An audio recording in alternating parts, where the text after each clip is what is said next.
We did, when I was in junior high, maybe, we did a trip to New York with the school and got to go to the Tolerance Museum. I was going to say, you guys got to do some fucking cool, like, that's the big benefit of, like, a bigger school is you guys got to go on, like, fucking cool trips. Well, and we had teachers that, like, wanted to look outside the area, like, wanted to get us out of this state and, like, actually experience shit. I was going to say, there's not a lot going on here. We got to go to the Oregon Trail Museum. Yeah. The Museum of Tolerance was so cool, but it was just like the fucking saddest place on earth. Like it exists for a reason, and I get it. Like a zoo. Yeah, but well, zoos don't even exist for reasons at this point. Some do conservation. I'm not on Big Zoo's side, but I can see where some of it would work. Where you're like bringing in like rescue animals or herd animals and everything. Okay, rehabilitation, that kind of stuff. A lot of the stuff that Steve Irwin used to do. Okay. If you can walk me through a zoo with just a bunch of three-legged animals, I can justify these animals being there. It might even be more interesting seeing a bunch of three-legged animals. That's true, but then I can be like, none of these animals would survive out in the wild. But then at the same time, I start thinking to myself, I'm like, how many of these motherfuckers actually came in here with 3 legs? Or did they just want an exhibit and they could only get a 4-legged animal? They're like, which one of these legs are we fucking taking? What if that was a fucked up thing that they told you when you walked into a zoo and they're like, hey, just want you guys to know all these animals suffer from anxiety. Like, severe, and that's why none of them are outside of their enclosures. They all have severe anxiety. Mm-hmm. They're really, really bad around other animals, so we just like to keep them here, 1 or 2 per pen. That's just what we do. That's our mission. And that you feel like parading them in front of people or having people stare at them is going to help them how? The weird fucking thing about the Tolerance Museum is there's 2 things that they have there that just like kind of show you the magnitude. Mm-hmm. And the first one is the box of wedding rings that they collected. Like I think this one was at Auschwitz, but oh yeah, the amount of wedding rings that they collected. Mm-hmm. The other thing was, for some reason, the Nazis didn't throw out their shoes.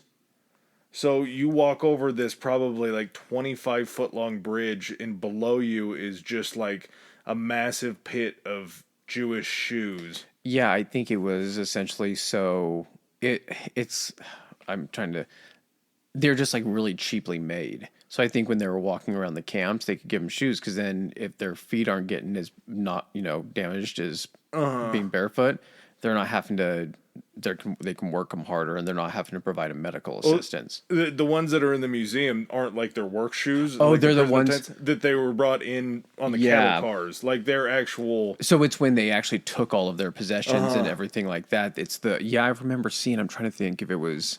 That's like an image in Schindler's List. Is when they're separating all that stuff. They're just piling a huge pile of like coats and shoes and all that shit. There was who was it the other day? There was somebody that I heard that was in Schindler's List that's like a pretty main actor now that was very surprising. It was either Ray Fiennes is like the fucking bad guy, and he's the one that played like Voldemort. Maybe that was it. Yeah. And then Liam Neeson's in it, right? Oh, that was who it was. Liam Neeson is Schindler.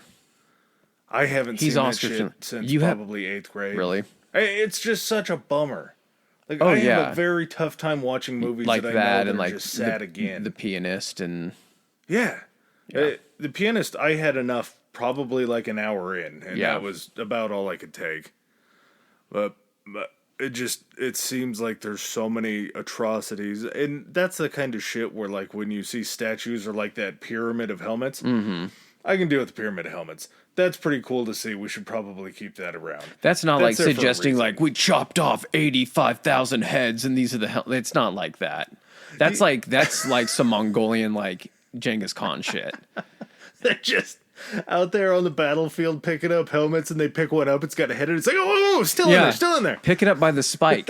How many times have I told you? I did. It was fucking still strapped in. The fucking chin strap was still in. It's like Tropic Thunder. Where he picks up, fucking, what's the director's name in that? I'm Damien Cockburn. La la la. It's like it's just corn syrup, guys. Nah. It's hot. Yeah. It's warm. It's still warm corn syrup. Great job, Cockburn. Well, I mean, I don't really know how that leads into... You mentioned shoes. Yeah, I did mention shoes, and then I realized that Jewish people's shoes probably wasn't the right lead into this. So we abandoned ship on that. But today is my time to teach you and to teach the people. It's your time to shine. It is your day. Yeah, for as much as I love Ted Noy and as much as I love donuts, which food's played a big role in my life, but Uncle Phil Knight, the creator of Nike, is...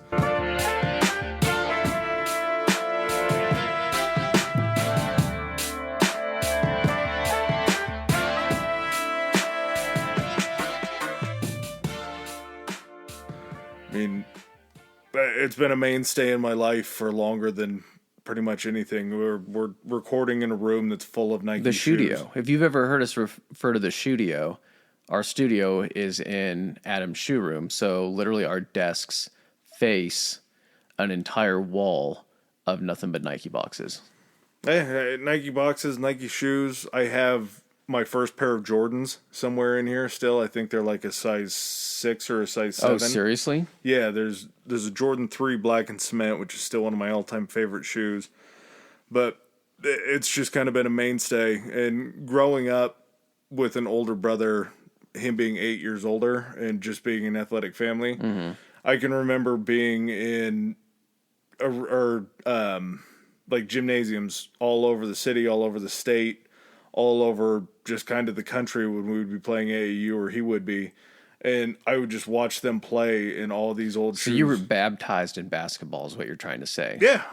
I forget that he's that much older than you. So that's literally like when he starts playing that as a teen, that's like your most impressionable time of seeing like the cool older kids wear stuff. Like you're 4, 5, 6, 7, 8, like up to that.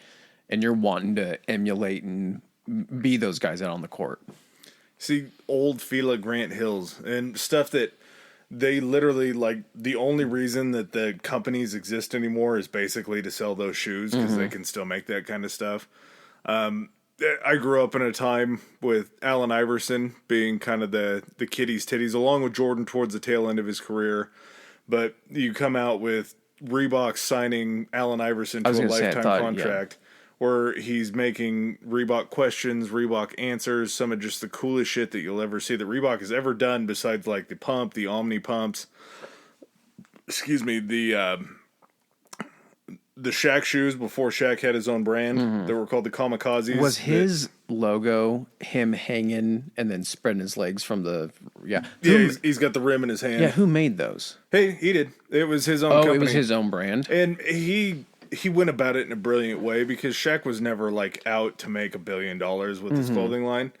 One of Shaq's big deals, which I think they may even still be made today, but he wanted to make affordable shoes for kids that couldn't go out and pay $100 for a pair of shoes. So his shit was sold around here in fucking Kmart's when Kmart's were a thing.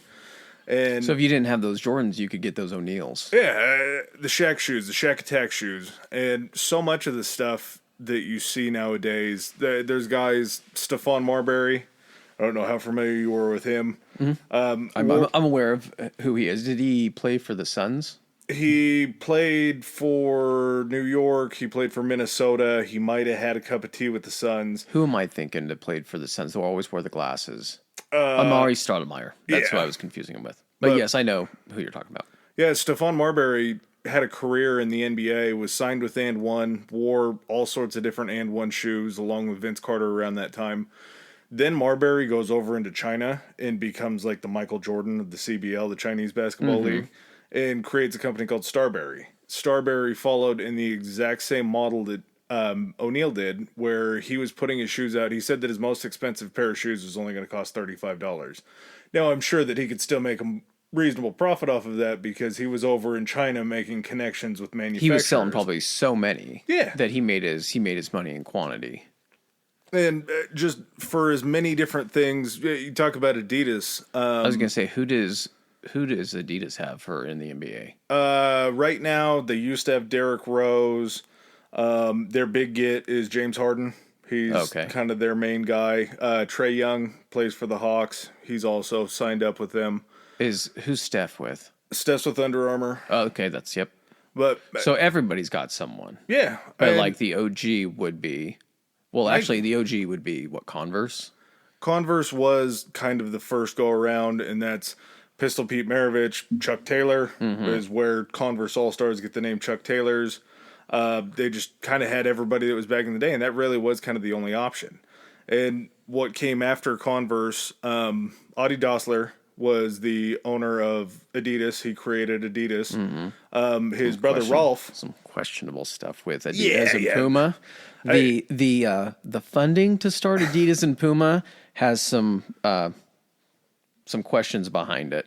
The German company, the German-born company, Adidas, was started by Adi Dassler, and after him and his brother Rolf had a falling out, Rolf Dassler starts Puma.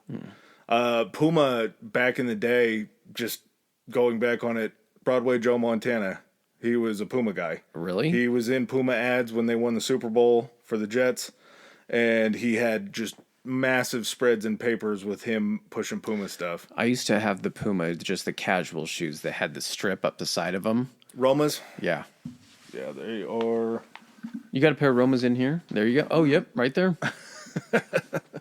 It's gross, isn't it? Yeah. It's fucking disgusting. It's weird. Like, I can actually identify times in my life where I was, like, with a specific shoe brand without even really realizing it.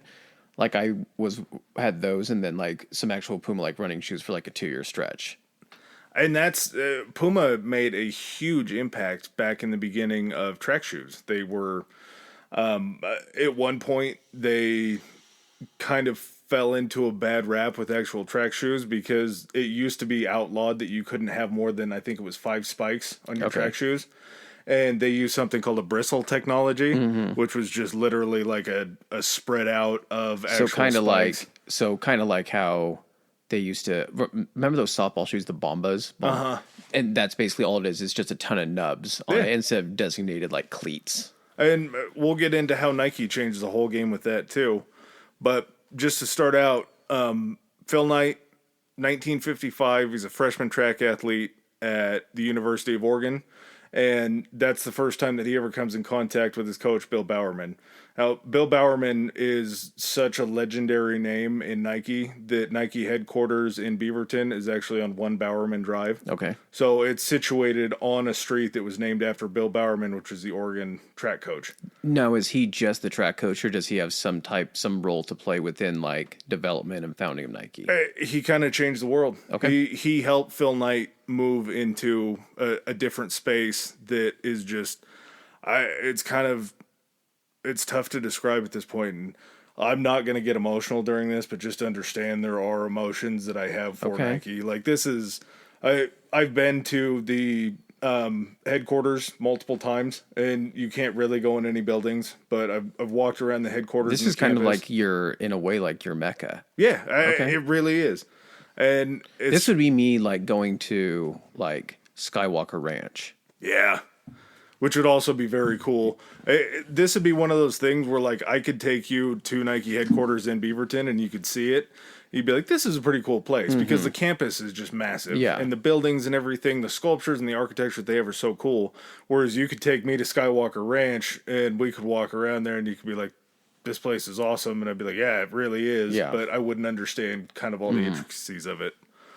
But, excuse me, after Phil does 4 years at Oregon, was never a great track athlete, but he was always out there. Like, was he like a runner or one of like the field events? He was a runner. Okay. And that's kind of I would imagine that's kind of where I would imagine like personal firsthand experience would actually kind of like help him out.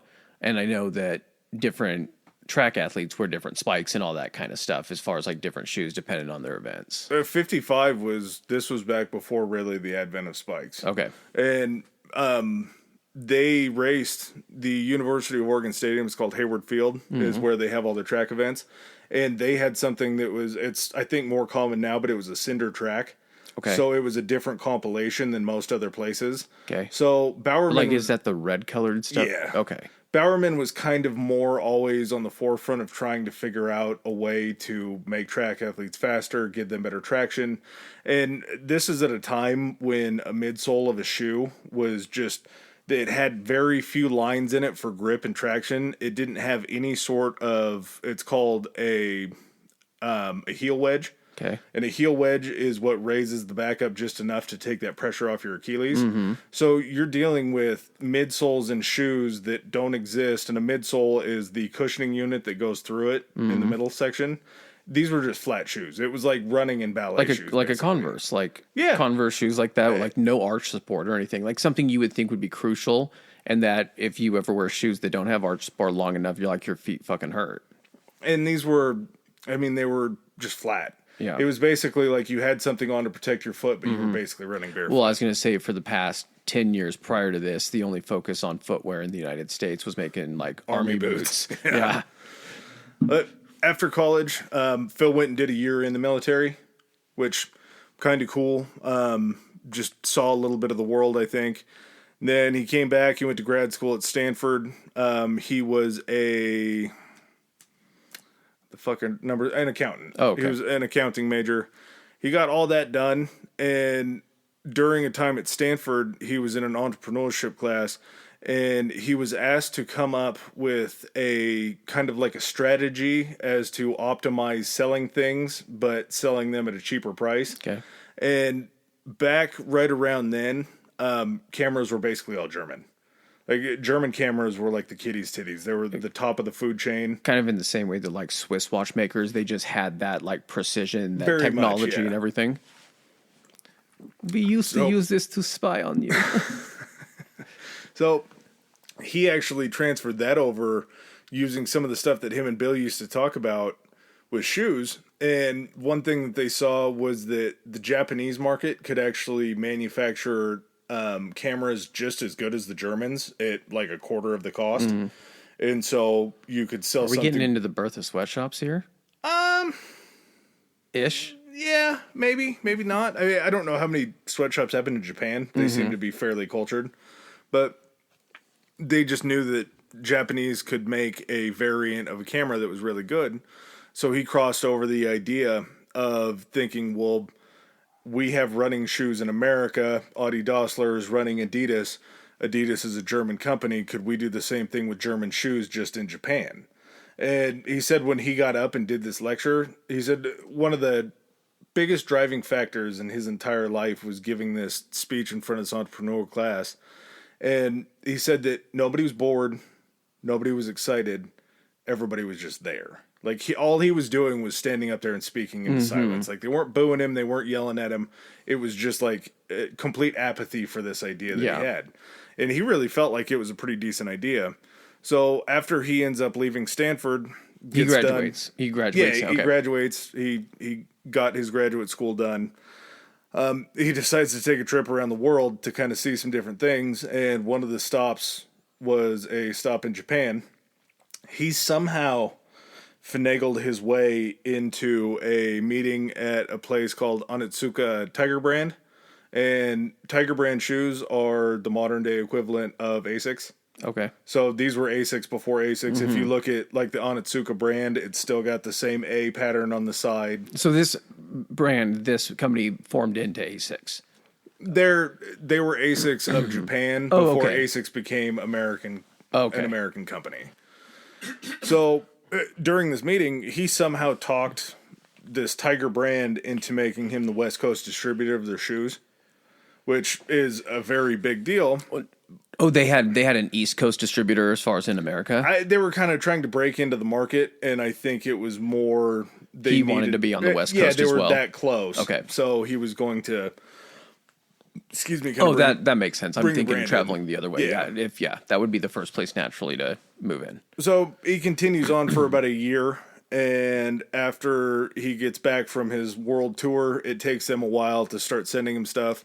As soon as they start sending him stuff, December 1963, he starts talking to Bill because he knows that Bill's still the track coach at Oregon, and he wants to get these Tiger Brand shoes on the track athletes at Oregon. Are the Tiger Brand shoes already kind of, and I'm sorry if you said this, he finds this company that has shoes that are already similar to Adidas? They're similar, but they have a little bit different look to them. Okay. Like, it's not... kind of back then. Same principle of what he's after for the shoe, though, like maybe a more athletic or like... Well, and just he wants an answer on the market of Adidas. Gotcha. And he also wants to get his foot in the door. He knows that he can get them made cheaper, just like his camera idea. So at this point, his intention isn't his own shoe company. No. He's doing something to... Okay, so that's kind of what I'm trying to establish in my head, because I purposely didn't watch. Yeah. And I'm sure that they don't discuss this in depth in Air. It's just about the Jordan aspect of it. Yep. I didn't want to come into really knowing a whole lot about this. So right now, he's just building a business, doing what he's doing. This isn't part of a strategy to go ahead and then create his own. No. He finds his way into that, it sounds like. And that was really... When he reached out to Bill and he told him about the Tiger brand shoes that he was now a distributor of, he just thought that he was going to start making bigger sales with Bowerman being the head coach of the Oregon track team, which had just won like an NCAA tournament with the track team. So they were going to have some shine. He was going to basically sponsor them to start introducing the United States to the Tiger brand. And little does he know that Bill has been working in the past to try to get an in with Adidas. Like, he was actually writing Adi Dassler letters saying, I want to purchase these shoes directly from you. I have some design ideas. I have some things that we can do. And Dassler basically would send him a letter back saying, hey, thank you for reaching out. Here's the number for the distributor in America. So we'll let you spend money on them, but you're not getting to have any type of say in them, like you're rightness. Yeah, well, that and just like we're not going to cut you a deal or anything like that. Gotcha, you buy them just like everybody else does. So when Phil brings these Tiger shoes to Bill and they're looking them over, Bill has this idea. He's like, holy shit. So you got in with these guys. I've been looking to get into the shoe market with some of these ideas that I have. Let's see if we can make this work. Let's see if we can get Tiger brand to implement some of Bill's ideas. Yeah. Okay. So, Bill and Phil meet in Portland, just downtown at a hotel. They start talking it over, start talking about the deal. Bill says, I want to be a part of this with you. I don't want to just buy these from you. I want to talk to Tiger myself.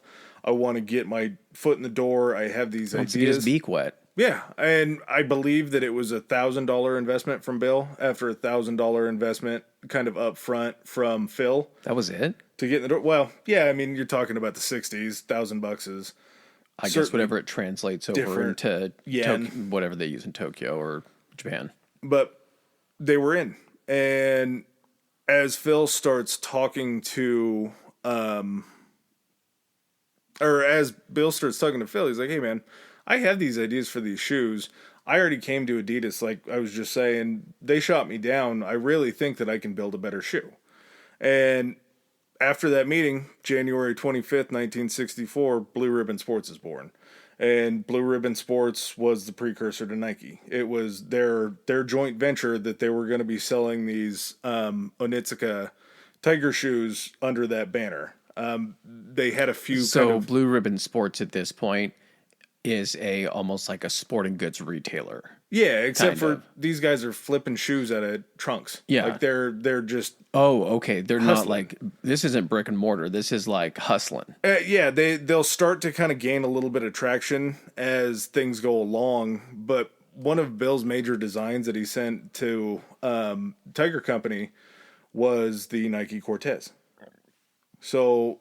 Bill Bowerman was the early inventor of the Nike Cortez, one of the most cinematically celebrated shoes, I believe, that's out there, because what does Forrest Gump run across the country in? Red, white, and blue Nike red, Cortezes. white ones, right? Yep. They are just really everywhere. Kendrick Lamar, the rapper, has done special editions of Nike Cortez. Nike Cortez is like just the beginnings of everything that Nike was. And if you look at it... Forrest wear these shoes then throughout the rest of the movie, like his whole life? Pretty much. He's always got like a fresh pair of Cortezes on. Yeah, and you see the red chunk that's in the back? Mm-hmm. That's that heel wedge that I was talking about that takes the pressure off of your Achilles. Mm-hmm. And there's actually a foam midsole that runs through. So you're talking about the portion that's usually colored that goes in between the two? Yeah, in the heel. Yeah. So that lifts it up enough to take the pressure off your Achilles. So as you're running, you're already springing forward more, which was relatively unknown back then. They really didn't have any idea. So Tiger Brand starts making Cortezes for Blue Ribbon Sports, still under their brand. The IP is still Bill's. And they just kind of go like gangbusters for a while. They keep re-upping and signing these 3-year contracts with Tiger Brand to keep selling things. They sell a shoe, I believe it was called On Points, and On Points were like one of the first tennis shoes because Adidas had the Rod Lavers, and Blue Ribbon Sports and Tiger Brand's match to that was something called On Points. So they were trying to make inroads beyond just running shoes, but it was really kind of not in the big markets. It was kind of niche stuff like a tennis shoe. Yeah. Well, you also have to look also like worldwide. Like there are sports here that people kind of think about that aren't as big here as they are like in other countries. Like tennis is huge in other countries. Yeah. Like not as big here. Like I understand there's people that play and everything, but like when someone just even says like, what do you think when someone says tennis shoes? It's now just so like it's an umbrella that just encompasses this entire scope of shoes. It doesn't mean shoes to play tennis in. No, it just means some type of athletic shoe. Yeah, when I was younger, my dad used to just call shoes tennies. Yeah. That was just their vernacular back then. And actually, I just bought a pair of tennis shoes that I'm going to have to show you because they might be one of my all-time favorite shoes ever. Are they actual tennis shoes? Yeah. Or they are? Okay. Yep. Federer's. Nice. Federer tennis shoes. They're Federer, Michael Jordan mashups. Really? Pretty fucking sweet. Two goats? Did they have twin goats on them? No, they're... the design is... I'll show you during a bathroom break, but they're designed based on the Jordan 3s, but they're his actual, like, Federer shoes. So they're incredible. But 1971 rolls around. Onitsuka kind of starts to get, I would say, jealous because they're seeing that Blue Ribbon Sports is growing, that Bowerman has these other ideas that are kind of going beyond their scope. So they're trying to figure out how to get out of their latest contract because they see that the writing on the wall is that Blue Ribbon Sports is going to try to expand. And so they're basically trying to cut off their ability to produce these shoes and cut out some competition. That, and then more so, they're looking for distributors more around the other parts of the country instead of just on the West Coast. And so as that goes along, Phil decides that they got to figure out something new. They need a backup plan because all they're doing is just middlemaning these Tiger shoes into America. Yeah. They need to start being able to build their own models. Well, so it kind of sounds like essentially Tiger Brand was looking just to kind of sell the existing shit that they were making. Phil at the same time, Phil and Bill were like, we still want to develop this into a better product and then sell that at the same time. Yeah, and I think that maybe they were being looked at as far as Tiger thought that they were kind of secondary to what Nike was trying, or what Blue Ribbon Sports at the time was trying to push. So Phil ends up finding this factory down in like the deep south of Mexico. And this was right after Mexico had the World Cup. Mm-hmm. So he actually found a factory that was producing soccer boots down there that were just... You can just say cleats. Yeah, cleats. Well... From all the people that I listened to, there's a lot Every place else calls them boots. A lot of foreigners. But they found this factory, and that was actually like one of the first Nikes that was put out. So how did they come up with the name then? They had these designs that were ready to go out of this Mexican factory, but they needed a name for the shoes. So the actual name of the shoe line that they had was Nike because... this guy, he's like employee number one. Jeff Johnson is to Nike like the linchpin that made everything happen because when Nike actually became Nike, Phil was still a professor teaching accounting at Portland State, and Bill Bowerman was still the track coach at So they needed Oregon. Someone to basically run it full time when they were They needed somebody to run the day-to-day stuff. They needed somebody to start up the brick and mortars and really make sure that all the orders were being filled to all these different places. And Jeff Johnson came up with Nike. Nike is the goddess of victory. And he tells Phil... The Greek goddess of victory, The Greek goddess of victory. He tells Phil's like, not really sold on it. Hope it grows on me. Let's go with it.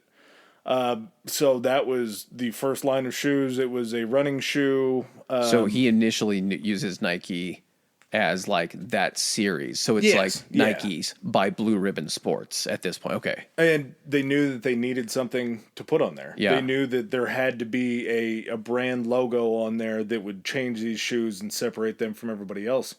So as Phil is just walking down the halls of Portland State, he hears these two graphic design students talking. He says, hey, I overheard you guys. I really think that you could be beneficial. We're making flyers. We're taking out full-page ads. I need a graphic designer to come in and do this. So he ends up getting... Caroline Davidson? Yeah, Carolyn Davidson. And Carolyn Davidson is working part-time. She's still a student at Portland State, but she's working part-time for Nike. And Phil comes to her one day and goes, hey, we need a design. She goes, okay, I'll mock some stuff up. We'll see what goes on. Carolyn Davidson brings in the first round to Jeff Johnson, to Bill, and to Phil. She shows him 3 or 4 things. Everybody was a no. He goes, get back out there, see what happens. Her second go-around, she draws a swoosh, and among with a few other things, brings it back in, shows them. Everybody starts pointing to the swoosh. Phil, for the second time of this multi-billion-dollar company, looks at the swoosh. He goes, not a real big fan of it. Hope it grows on me. Hope it grows on me. And that day, Carolyn sold the Nike swoosh logo to Nike for $35. Which no stock, no options, no nothing. Well, and this was, she said that she basically equated it out to 17 hours of work that she had done. Mm-hmm. So that was just what they called it. After that, it was, what was it? It was 1982, I believe. They invited Carolyn back to the Nike campus and had a luncheon for her. Mm. And Phil brought her on stage. He gave her a solid gold ring with a swoosh engraved on it, and he handed her a packet of Nike stock.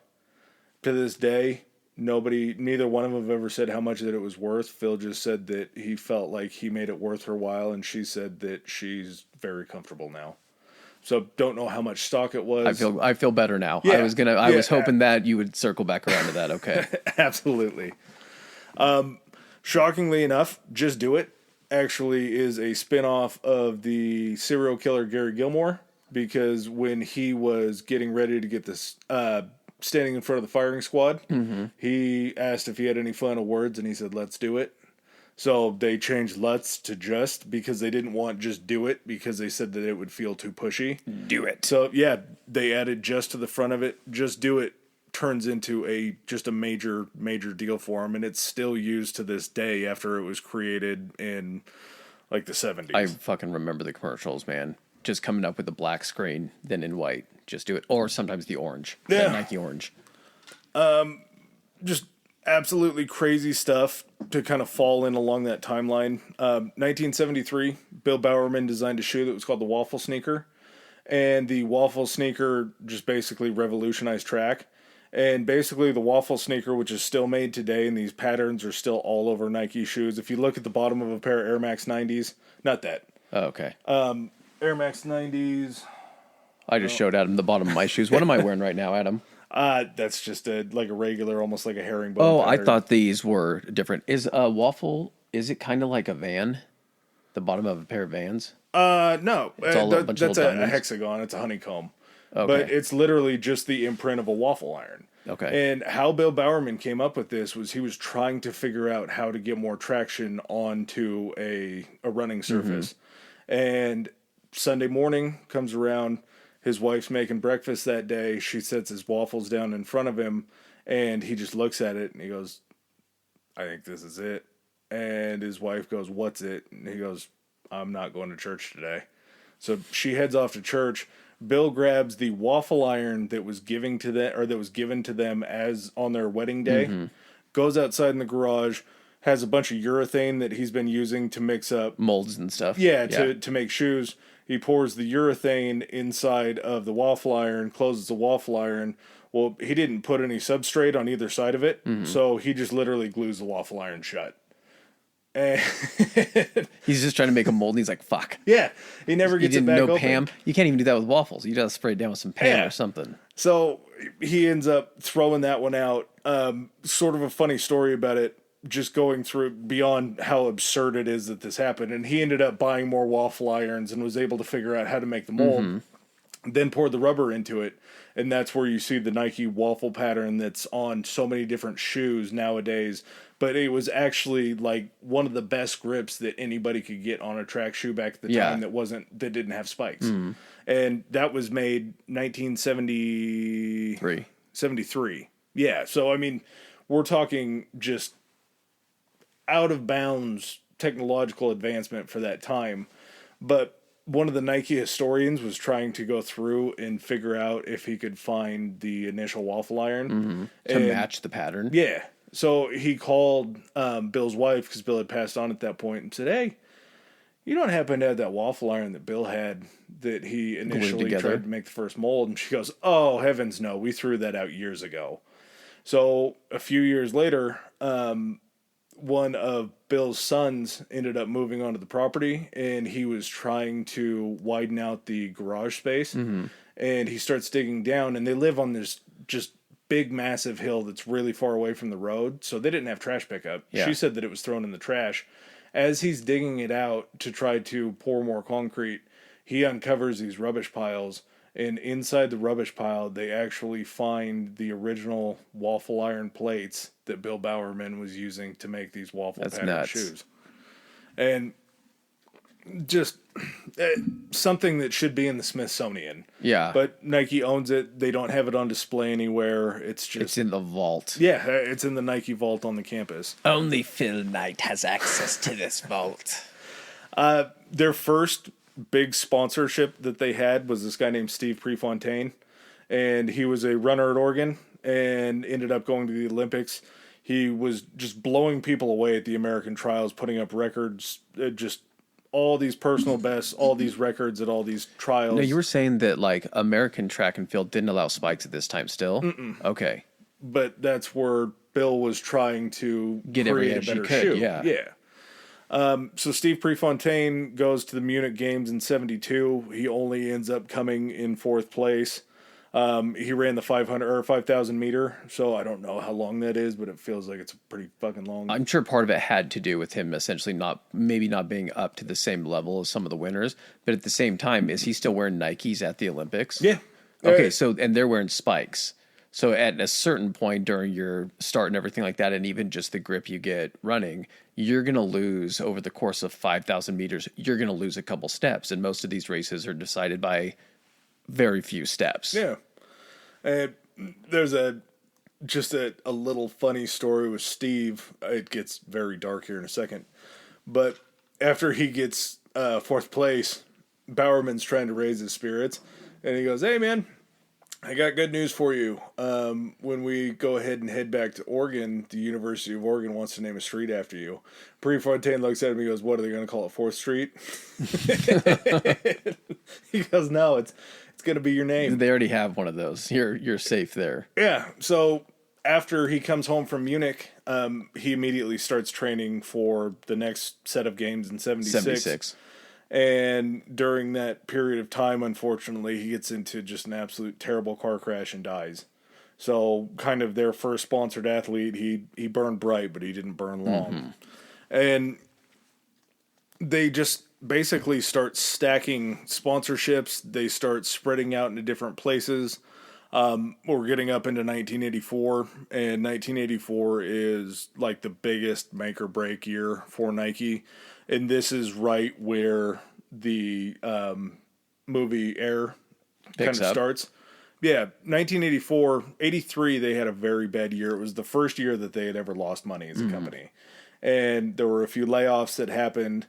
The company was shrinking, and the basketball market they were basically like third fiddle at best, because you had Adidas that was leading the way. Adidas at that point, Magic had moved on from Converse. Larry had moved on from Converse. They're both playing in Adidas at this time, so they're kind of the tippy top of the organization at Adidas. Converse still has plenty of athletes out there that are still playing. They're kind of the not co-leaders, because their market share was much smaller than Adidas, but they were kind of the second best. And then you have Nike kind of coming in as the redheaded stepchild, third place, even kind of fighting to keep on to third place. Well, 1983 comes, and we see Michael Jordan kind of transcend college basketball at the University of North Carolina. What did he wear at Carolina? He wore Adidas in high school. He wore Converse at North Carolina. Okay. So he already has this love of Adidas, and he wore Converse because that's who UNC was sponsored by. But they said if he wasn't playing a game, if he was practicing or anything like that outside of school, he was wearing Adidas. Yeah, they said that he would practice in Adidas, he would warm up in Adidas, and the only time he would put Converse on is when they were about to walk out of the tunnel for a game. That's fucking crazy to even think about, like, basketball being a game of just complete, total muscle control, muscle memory to know exactly how much force to put on a shot. That's literally like... It's like when you see a basketball player transition from wearing like a t-shirt and they've worn a t-shirt the whole time. You're like, that can't be very good. They've gotten so used to that t-shirt that although it looks weird or goofy or it looks like it's getting in their way, it would feel too weird to them to shoot a shot without those sleeves on. It would throw off their shot. The fact that he's switching shoes to something that might not be insanely different, but that is different as far as like the fit and everything and how, they feel, and to still... That to me is just very weird. That's like having a baseball player use like a bat that's not theirs, or a glove that's a different something style. That's not broken in to fit their hand or anything like that. And kind of a little known secret nowadays in the NBA is when you see somebody that's wearing a pair of just like if you see Steph Curry wearing a pair of his shoes out there. It's not the same shoe that you're going to go get off the rack. He has special inserts. They're molded to his feet. It's a special design just for him. They're probably reinforced, too, with all the stopping. And he's also a larger individual. Yeah. Like, Steph Curry he's 6'4"? I think he's 6'2", but... And how much does he weigh? Probably 180 pounds. That's starting and stopping. And, of course, they're getting new shoes however many games or whatever. But, like, starting and stopping, that's why you actually see basketball players, like, blow out shoes. Like... You know how hard it would be to actually blow out even a less reinforced fucking pair of shoes. Especially since you've only worn 6 times. Yeah, just as a normal fucking dude. Like, so yeah, it makes sense that they would definitely have something to where Under Armour was making theirs special, but it just looked the same around the outside. Well, and that's basically modern shoes today. There was like one exception to football that. Jerseys. The football jersey that those guys are wearing on Sunday. It's not the same one that you're buying from fucking Fans or from Pro Image or whatever. Your shit's not stretching when it gets grabbed. Like, exactly. It's not as vented. Like, have you felt how heavy and fucking, like, stiff those fucking... No, theirs are probably thinner. They're easy. They're more breathable. And there's, like, one exception to the rule that I've ever heard, and it just makes no sense. I'm sure you're familiar with Rasheed Wallace. I am. Rasheed Wallace played for the Trailblazers. He also won a championship Rasheed Wallace with the would love Pistons. this podcast. Yeah, Sheed would be a big fan, and he was actually an assistant coach at UNC. But he wore a pair of shoes that Nike came out with in 1982, and they were kind of their preeminent basketball shoe, and it was called the Nike Air Force One. Now, I don't think you've ever worn an Air Force One. I have not. I'm very familiar with them, along with the Nelly song. Yeah, and we'll get to that when it comes to just the culture that Nike has spawned. But Rasheed Wallace, everybody would always say there's no way that you play in high-top Air Force Ones. He'd say, yeah. And they go, you have to have an insert or anything like that. He goes, got flat feet. Air Force Ones are one of the most uncomfortable shoes that you can wear. There's an inner air sole, but they're so flat and so terrible on your feet. And he was like the only guy. Oh, you don't see people running in them. Yeah. Yeah. He was the only guy that really ever played in them during his generation and his era. And he said that he would just pull them out of the box, he would relace them, he would strap them up, and he'd play in them. Which to me seems like a fucking terrible idea on your feet. Yeah. But he was great. He made it work somehow. So back to 83. Jordan plays his final year at North Carolina, enters the draft. 1984, Nike knows that they have to make a splash in the market. They need a whale, basically. Yeah, they're not getting a hold of Olajuwon going number 1. They're not getting a hold of Sam Bowie going number 2, which ironically enough, Nike being in Beaverton, they could have had a shot at having MJ on the Blazers, but instead the Blazers took Sam Bowie. So it wouldn't have changed the color of the shoes either. Like Jordan's shoe colors still would have been the exact same because it's still red, black, and white. That's true, and it wasn't the whole thing that the shoes had to be primarily white or we'll almost get to that okay. too. It's another big one that they used. It's for as great of a shoe company as Nike is. Nike's prevalence for marketing is second to none. Yeah. They're one of the greatest marketing minds that has ever come out of a big company.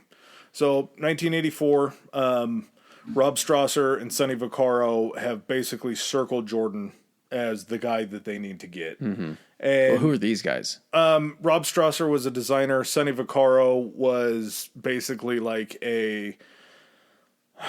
he was almost like a Nike agent. Okay. Like he would go and watch college tournaments. This was way before you had. So in the movie, who is Sonny Vaccaro? Sonny Vaccaro Damon? is Matt Damon. Yeah. Okay, that's what I thought. I saw like a little clip, and he sounds like the guy that's trying to talk to you. And Affleck is Phil Knight. Affleck's Phil Knight. Okay. Rob Strasser is Horrible Bosses. Jason Bateman. Cool. Okay. And just, I'm not going to give any spoilers for the movie. The movie's great. The movie's phenomenal. I loved every minute of it. You said a lot of artistic liberty. Yeah, it's just not the real story. I'll tell you right now, we're going to have something in common between the two teaching topics. Okay. Yeah. But I'm not going to dog the movie. I loved it. I know, I'm very aware that there's a difference between me and a general audience. If you're not you, though, you might not know this. If you're just Exactly. like, and if, honestly, if you're not teaching me about this stuff before, that's the other reason, too. I wanted to know what really happened and occurred. So that way, when I'm watching the movie, I'm like, okay, they embellished that. Because then if I watch the movie and it seems so sensationalized, then you tell me the real story. I'm like, oh. And he's... what I tell you now, what I tell everybody now, if you see the movie Air or if you have seen the movie Air, I definitely suggest to watch it. Listen to us on Apple Podcast and then go on Apple and watch Air. Yeah, I think it's on Amazon. Oh, was it? It's Amazon Studios. Oh, it was? Yeah. Oh, okay. We'll still listen to us on Apple Podcasts. Yeah, we need more numbers there. But this is just a different story. So Rob Strasser, who was basically known as like Phil's brother, like they were family. And unfortunately, Strasser leaves later on and goes to Adidas. And Phil was so hurt by it that when Strasser passed away suddenly, Strasser ends up not a part of this Judas. at all, but Strasser passes away, and Phil didn't even go to his funeral. Ooh. Like that's how deep that that's this how hurt bad Phil of the that he blood left and was. went to Adidas. But Sonny Vaccaro is hot on MJ. He really wants him. He needs to get a hold of him. They know that they have a million things working against him because he was an Adidas guy through and through, and he played in Converse in college. So I'm sure Adidas feels like they got him locked up too. Well, Adidas never offered him. Really? Yeah. Adidas said that they would have loved to have been in business with him. They couldn't make the money work, and they had eyes more for Kareem. Mm-hmm. But part of that issue was... Because as good as Jordan was in college, he's not at this point. He has that, insane potential, and everyone... It's the buzz around him. Like, there's for college athletes all the time, every year. Yeah. But, like, as a shoe company... you might be looking more toward guys that were already established and popular in the league. Well, and that's what it is. And Jordan ends up signing the richest shoe contract of anybody at that time, like the richest sponsorship contract. And like you say, he's unproven out of North Carolina. He could be great. He could be a bust. They definitely say that he's going to be a major talent. But Kareem's already established. Kareem is cool. Kareem is in LA at this point. Like, he's Showtime Lakers. You're going to try to throw all your money behind getting Kareem. That fucking hook shot with those goddamn goggles. Yeah, eventually they did. He got the Adidas Forums, which are fucking beautiful and one of the best shoes that Adidas had ever made. But Vaccaro starts talking to Jordan's parents. And this is sort of like a no-no. Like, you're supposed to go through the agents, but they know that Jordan's mother is like the decision maker. Like, she's going to be the one to call the shots. Mama Jordan. Yeah. She's got final say. Vaccaro is in contact with James, the father, and his mom's name is slipping my mind. It'll come here in a second, I'm sure. But he talks with them. He explains to them that they want to make everything on the Jordan line specifically for Jordan, and they want to turn him into basically the face of the company. And we want him to be our centerpiece. Yeah, in doing so too, just making him the face of the NBA. Yeah. Because at this point, there's already established, like, they've done things, different certain ads. One of the fucking funniest things that they did was Moses Malone was a Nike athlete. And for one of the posters that they made of Moses Malone, they threw him in a robe and they gave him a cane like Moses. Yeah. And it was like a big Nike ad campaign that was in papers and all that shit. Very funny to see.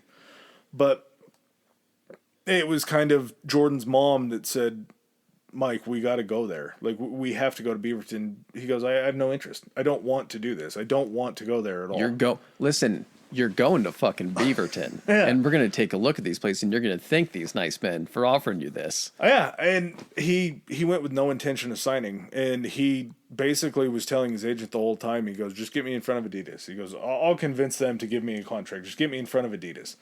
And so they go out to Beaverton. The movie is really great at this point, just explaining how it all happens.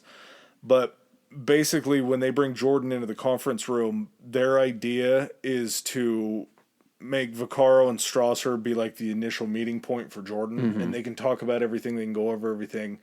And then Phil Knight's supposed to be the closer. Phil Knight's getting a separate meeting later on at night to kind of seal the deal and finish it up. So during Strasser and Vaccaro's meeting, the shoe designer brings in the Jordan 1. And he sets it down in front of Jordan. Jordan takes a look at it. He goes, your guys' shoes are too high.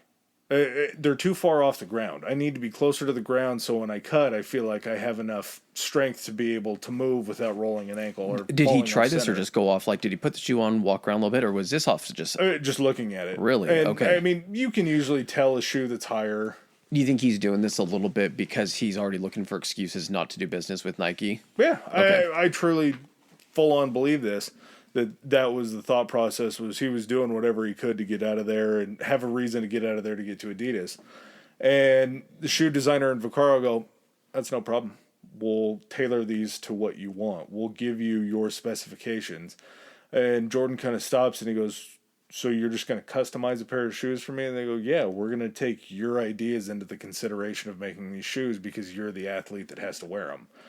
That just blew Jordan away. That was like, Jordan was fucking... So I'm not going to have to try to find a shoe that you guys already have that you want me to wear and play my style around that. I get to go ahead and customize a shoe that's going to fit me specifically. Yeah, and they make... And you're going to call it the Jordan 1s. And that was kind of another selling point is... the airline hadn't existed. Like, as far as Nike was, Air Jordan was specifically made as the tagline for the Jordan products. The shoe that they showed him was primarily black and red, and this is just something for a little bit later on. Did they? Oh, because they knew he'd been drafted to the Bulls at this point. Yeah, okay. So they knew the colors. This was already after the draft and everything like that. So he looks at him and he goes, these don't look like they're going to really fit what's going on in the NBA as far as shoes and rules and stuff. Nike goes, don't worry about it. We got that. We'll take care of, making these able to be used in the NBA. The comparison to that would be like, if you're thinking about like Wimbledon. Yeah, they have to wear all white. It's got to be nothing but white, but then you'll find some people that'll like try to sneak in like different shades of white or like subtle like colors. I don't know if the Williams sisters ever tried that, but I want to say there was some like light pink or something like that, or like fringe or something that was, but it's testing the boundaries. Well, and Serena, I believe, also wore pink undershorts underneath her all white dress. Yeah, something like that. Got her in trouble too. There's been Wimbledon will have to be an issue itself because Wimbledon's fucking sweet. But the other thing that was a real big deal for Jordan was he wanted this red Mercedes. And I want to say it's like an SL 270, something like that. But he wanted that to be a part of the deal. And so after they had kind of given their pitch to Jordan, they decided to stick around. They want to take the meeting with Phil to kind of close the deal. Excuse me. Phil walks in, meets everybody, shakes hands. He asks where the deal is, where they're at, where they're leaning. At this point, they don't know if they're getting Jordan because he does still have eyes for Adidas. They didn't know at this point that Adidas hadn't offered him a deal yet.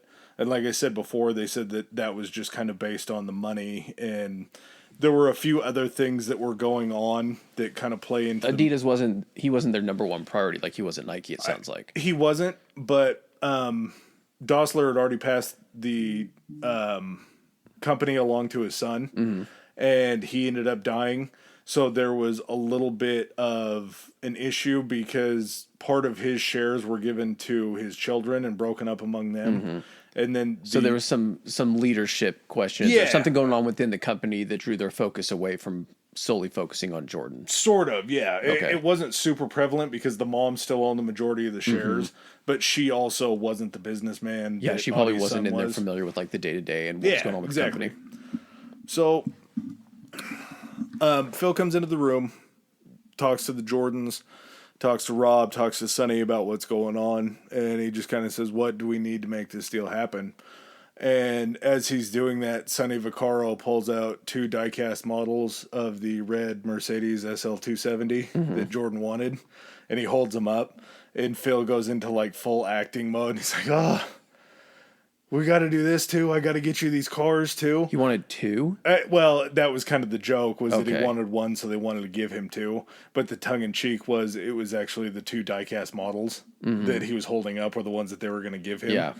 And as they're going along, Jordan just finally says, I didn't expect that you guys were going to want to customize a shoe for me.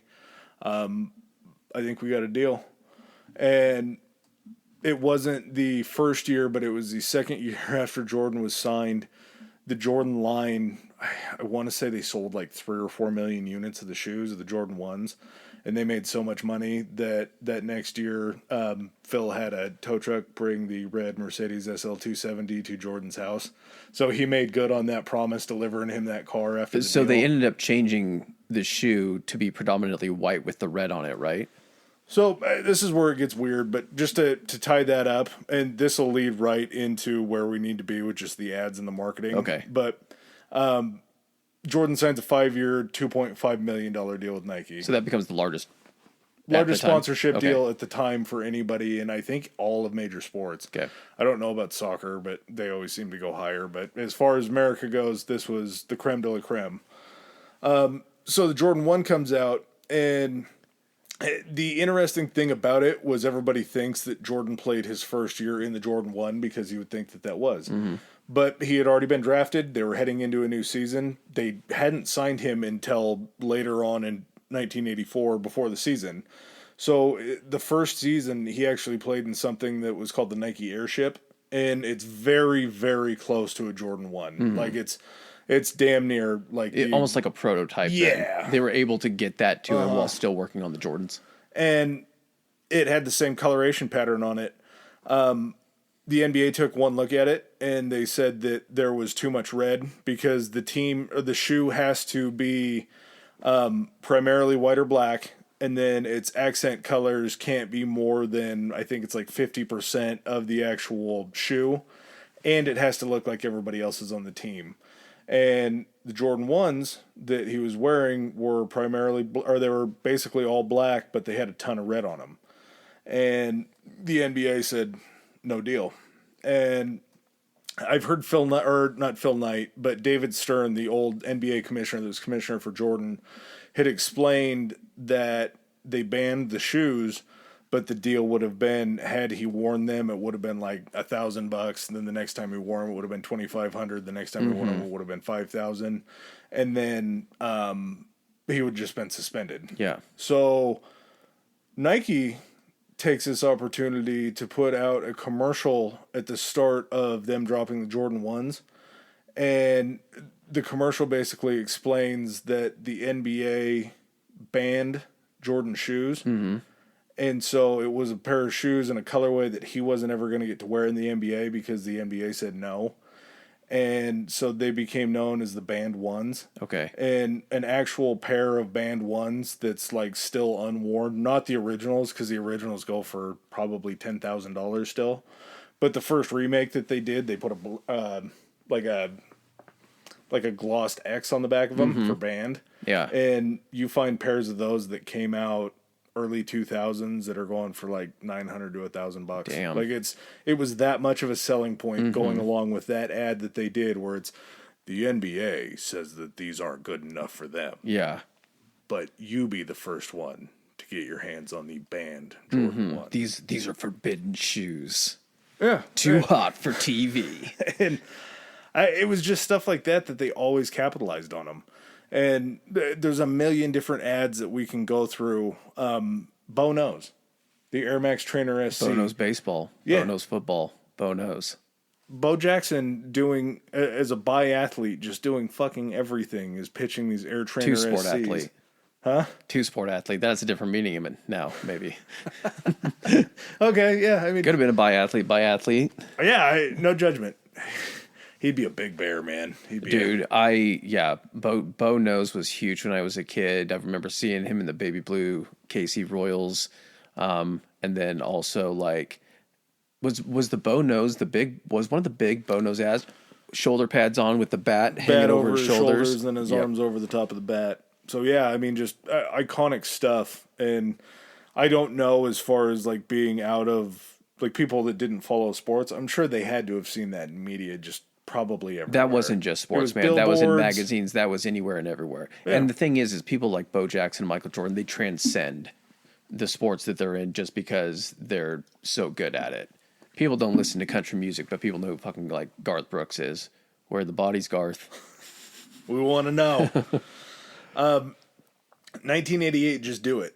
Do It was their kind of like major flagship introduction of the catchphrase or the tagline, whatever it is, the motto. They don't even need the name of the company, or it's such a motto and so well known as a slogan. They don't even need the company logo, the swoosh, or Nike. You see Just Do It. They had ads that showed nothing as far as like the company logo, and it just said Just Do It, and they're like, that's a Nike ad.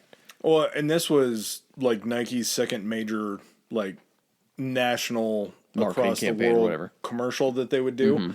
And it was a guy in San Francisco that would run the same route every day, and he was kind of just like an average Joe, but it became like stuff of legend because this guy would run the same path every single day. Forrest Gumpish. Yeah, very Gumpish, yes. And once he got to the end of his route, it showed him going through San Francisco, just all this beauty. They pan in onto him. They see the shoes. I believe he was wearing the Waffles at that time as he was running. And he says, just do it. And it was a major campaign. Their first major campaign was the Beatles song Revolution. This is a weird little bit of history. Okay. But they put out an ad as Nike was the revolution. They were going to revolutionize sports. They were going to revolutionize sportswear, shoes, all that kind of stuff. And they had actually licensed the song from the Beatles. Beatles didn't know about that and brought a lawsuit against Nike trying to sue them for using their music in an ad that they didn't know had already been passed off on. So there was actually litigation between the Beatles and Phil Knight and Nike Incorporated. That had to. People that didn't hear about Nike at that point, though, knew about the Beatles. And at that point, they're like, who the fuck are the Beatles suing? Who the fuck are these Nike guys? So it's incredible how well that works. 1988, Mars Blackman and Jordan commercials that they did.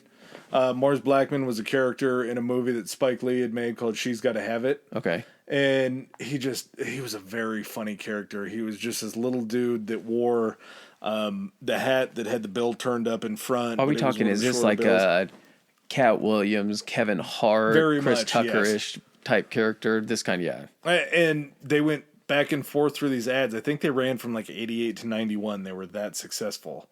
And it was just the first ad that they had done was for the Jordan 4s. So we're already 4 years into this line. And he still gets shoe patterns and designs today where there will be like the Mars Blackman, Jordan 8s. That's the colorway of the Mars Blackman 4s that they made. So this stuff still kind of transcends today as a way where you can sell the same pair of shoes 15 different times in 15 different colorways. But if you have a Mars Blackman colorway, it's going to carry more cachet and people are going to want to go after that still. Much just like another just brilliant style of branding, but Jordan and Space Jam. Yeah. Jordan wears Bugs wears Hair 7s. Jordan wears the Space Jam 11s. Space Jam 11s. Were those designed? Did Nike design those specifically for the movie? Yeah.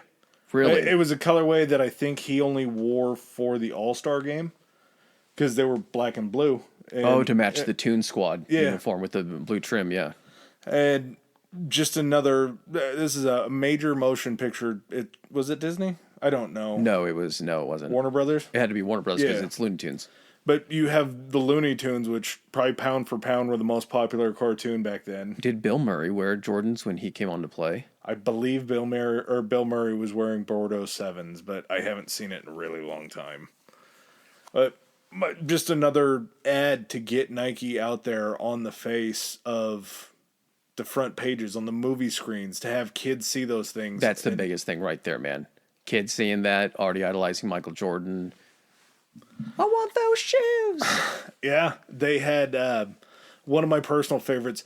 Charles Barkley has always been like a personal favorite basketball player, just because he's always been either like a dickhead or just super charismatic. I think Charles Barkley funny. is probably more popular in the later stages of his life than he ever was as actually a basketball player. You think? Yeah. Yeah, because here's the thing. People could like Charles Barkley as a basketball player, but any team that didn't have Charles Barkley, or Charles Barkley did something to one of their favorite players, automatically probably wouldn't have a lot of love for him. Now when he doesn't have to really fucking like give a fuck about stuff and just says whatever's on his mind, he's funny now, but also like he can be serious, and he's pretty progressive too. Yeah, for stuff. So that's kind of what I think there are a lot of people now that understand that Charles Barkley, looking at him, you'd be like, that's a big dude, but I don't know if that dude ever played basketball. And part of his deal was, as a player, he did shit like when he was on the Dream Team for the Olympics. He spit on somebody that was talking shit in the crowd. Yeah. Like he's a firebrand from pillar to post from the beginning, when he was so fat in Philadelphia that his teammates told him that he was too out of shape to play basketball. Like that's where the round mound of rebound comes from. Is he was so fat. And Moses Malone, somebody that we just talked about earlier, still played for the Sixers, took him under his wing, taught him how to be less fat, get in shape, get in playing shape. And he transcended everything as far as like the athlete that you wanted to put on there. He had Charles Barkley Put Up or Shut Up. It was a Super Nintendo game. So how does that translate into Nike though? He was signed in, he wore multiple Nikes, and they were called Nike Forces. And I believe it was a Court Force 1 or a Max Force 1, but they had these big absurd tongues on them. They had a strap that went over the top. They had the air sole in the back. And he was signed on for something called I Am Not a Role Model. And that was his marketing. Yeah, that was his tagline to everything. I wish that we could play it because he sounds so good saying it. But the I Am Not a Role Model campaign was him coming on screen and saying, just because I dunk a basketball doesn't mean I should raise your kids. And that completely sparked like just a culture of people talking about like, hey, we need to realize that these athletes that are on the screen can be... People are people, man. Yeah, that's the common theme throughout our entire podcast, is that people are people, and they're just... And I don't believe that, athletes, I think that part of the territory that comes with that job and making that amount of money is that you do need to understand that you're much more visual, and that people are going to aspire to be like you because you do have that money, you have that level of fame, you have that level of talent. So there is somewhat of an obligation to try to essentially put forth a good, not be a role model, but essentially just try to put a good, what am I trying to say here? Like, not be a role model, but don't be an asshole. Yeah. Like people do look at you for, don't teach people how to act like an asshole. Just don't teach them anything at all. If you're going to do anything, just be neutral about the whole thing. Well, and a big part of the ad was to explain to parents, like, I can't raise your children. No, and I completely get that. What I'm saying is you also need to like understand that these athletes are people that are under a lot of stress within their professions, and that they're going to do shit. They're going to blow off steam, especially back then. For him to get looked at, that was maybe 2%. He got caught doing what, any bad shit that he was doing. Yeah. That was a different time. So people also need to realize. Boy. Yeah. So people also need to realize that, like, what would you do with that amount of money? Like, you'd get into some shit. So don't, like, have the expectation that these people aren't going to do the same. Just teach your kids, like, hey, you can aspire to be a great athlete or try to get to this level, but don't be that person. And essentially, don't park your kids in front of the TV and have me raise them. Like, you have to step in there. Another big one that they did, 1992, was their Instant Karma ad, which was a Huarache ad. Nike Huaraches have been running shoes, they're basketball shoes back in the day. They've done multiple different iterations of them. One of the most famous was I believe they were the '08 Huaraches, and it was Kobe's primary shoe. In between on his line, he would have special Lakers Huaraches that were made for him to wear. I believe they were called the 2K8s because for some reason back at that period of time we liked 2K4, 2K5. Yeah, look at any fucking basketball game that came out. Yeah. NBA 2, yeah. I didn't even think about that, but yeah. But well, it's also 2000. Mm-hmm. The cool part about the Huarache ad was this time it was John Lennon singing his song Karma in the background of the song. So after all the Beatles litigation and everything that happened between them... You can't beat them, join them, dude. Yeah, John Lennon was still like, you guys want some stuff now? Okay, I'll help you out. Like, I'll take the pay this time. You guys are still upset about that whole thing? Come on, man. Really talented. One that I don't know if you remember, it was when they shut down a street in San Francisco and Andre Agassi and Pete Sampras actually played a match. Each other, right? Yep. Yeah. They played a match, guerrilla-style marketing, before it was guerrilla-style marketing, where they took it to the streets. They filmed everything that happened. There were guys there with bullhorns that were calling the match, and they literally just shut down a street. I think it was in the banking district or something like that.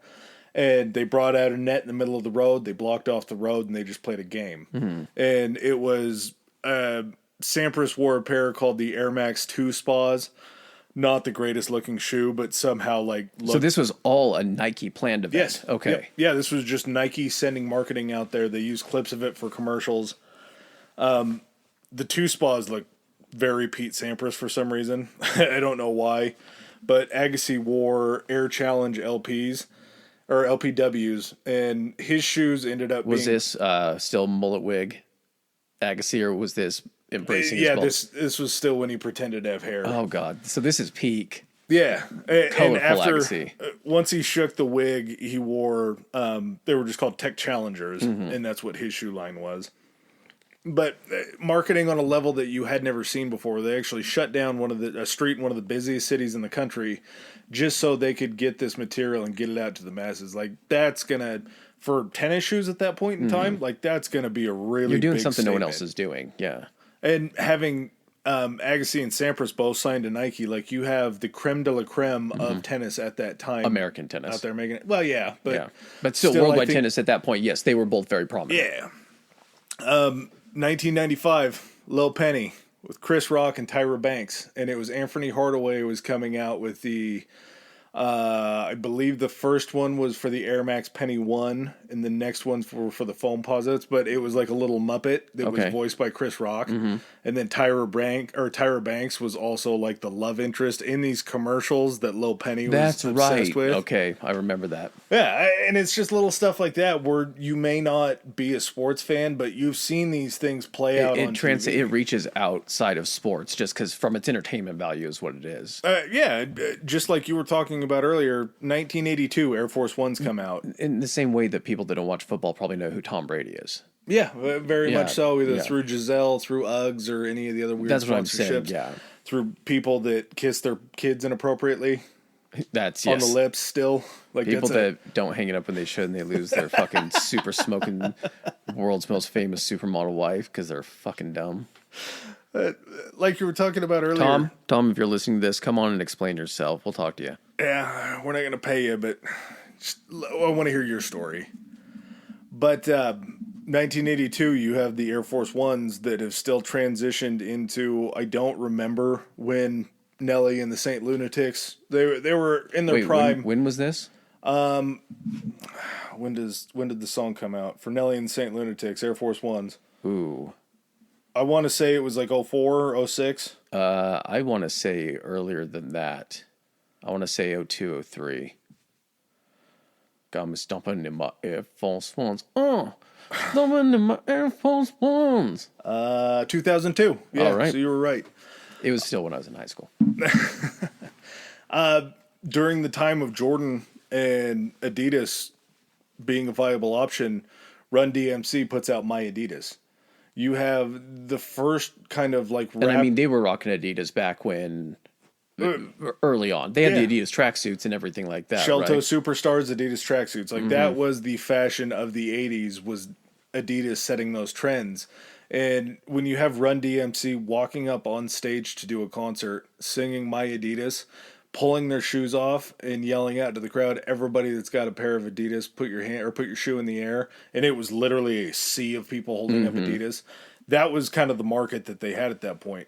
So 2002 rolls around, Nelly and the Saint Lunatics, as hot as they ever were, put out Air Force Ones, and it was a blitzkrieg that Nike like let them use the term Air Force Ones. Well, you could do so many variations on the forces, right? Yeah. And that was like when they were shoveling out as many colorways of Air Force Ones as possible, because they knew that song was just going to be hot as shit. Oh, yeah. Well, he wore like 18 different pairs of Air Force Ones just in the video. Yeah. You see, I believe it's Ludacris, When I Move, You Move, and he's got the big all-white Air Force One that he's doing the stomps with. Yeah. Like, they just transcend into music so well, and hip-hop has accepted just Nike, I think, beyond everything else. You'll have Rev Run, you'll have Run DMC that does Adidas. I forgot the other rapper. It wasn't Killer Mike, but he did Adidas, All Day I Dream About Sex. All day I dream about, all day I don't remember who that is. About sex. Yeah. Like, just big time. Biz Markie, a very odd guy in life when he was alive.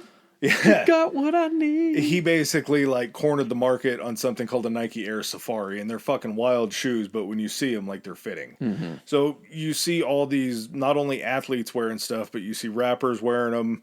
Nowadays, pretty much anywhere you go and see a famous person, there's a better than likely chance, if they're not wearing like a high-end, private label shoe, it's going to be a Nike of some sort. Yeah.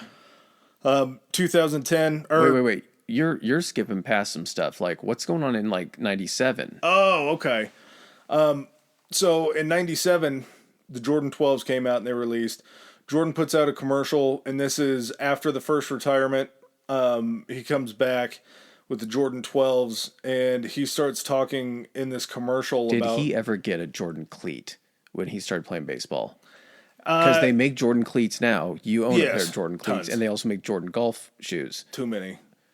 But he wore Jordan 10s, were the shoes that were slated to release on the basketball court that year. When he retired and went and played for the White Sox, he actually had Jordan 10 cleats that were adapted for him that he wore to play baseball when he was playing for the Sox. But it was never like a mass release. Okay. So, excuse me. That was the first time that a Jordan line had ever been released, or a yearly drop had ever been released, and he wasn't playing. Jordan 10s are still some of the most popular Jordans. I was going to say, those seem like if that was going to be the case, then they probably wouldn't have continued to make them throughout the season. It was probably more of just kind of a limited release, it sounds like. And I think they only did 2 colors. They did the white, black, and steel. I think they did a white, red, and silver. And they might have done a black and gray, so there might have been 3 colorways of them. But certainly not to the acclaim that they had done everything else before. But in the Jordan failure commercial, it's him talking about all the shots that he missed, all the games that they didn't win. And he spun it around and he said, that's why I've succeeded in life, is because of all those shots that I missed and all those games that I didn't win. Kind of like a real introspective, like, I've come this far in my career. A mini Last Dance, a Last Dance commercial. Yeah, very much so. Then we move to kind of something that's always been a part of Nike's ethos. And Nike has they're kind of core tenets, which I find very interesting. They're called Nike's principles. And the first principle is our business is change. Second principle, we're on offense all the time. Third, perfect results count, not a perfect process. Break the rules, fight the law. 4, this is as much about battle as it is about business. So Phil has made this very clear that he has these beliefs. 5, assume nothing. Make sure people keep their promises. Push yourselves, push others, stretch the possible. Number 6, live off the land. That one kind of gets thrown in there, I think, because he's a little bit of a Buddhist hippie. 7, your job isn't done till the job is done, which is a very cool saying. 8, dangers, bureaucracy, personal ambition, energy takers versus energy givers, knowing your weakness. And there's a lot of fucking principles, man. Yeah, don't get too many things on your platter. And all of it fits so much. It 9, doesn't fit on a shirt. It's not like Nike Core 10. It's like, just do it. It's like... No, they had a big wall, and it actually shows it in the movie Air that had these, like, in the bullpen in their actual business area. Number 9, it won't be pretty. And number 10, if we do things right, we'll make money damn near automatic. And 1995, they had it was an ad campaign basically geared towards women, and it was called If You Let Me Play. What year was that? 1995. Okay. So the bulk of the message was, this is a young girl saying this: I will be 60% less likely to get breast cancer. Will suffer less depression. Will be more likely to leave a man who beats me.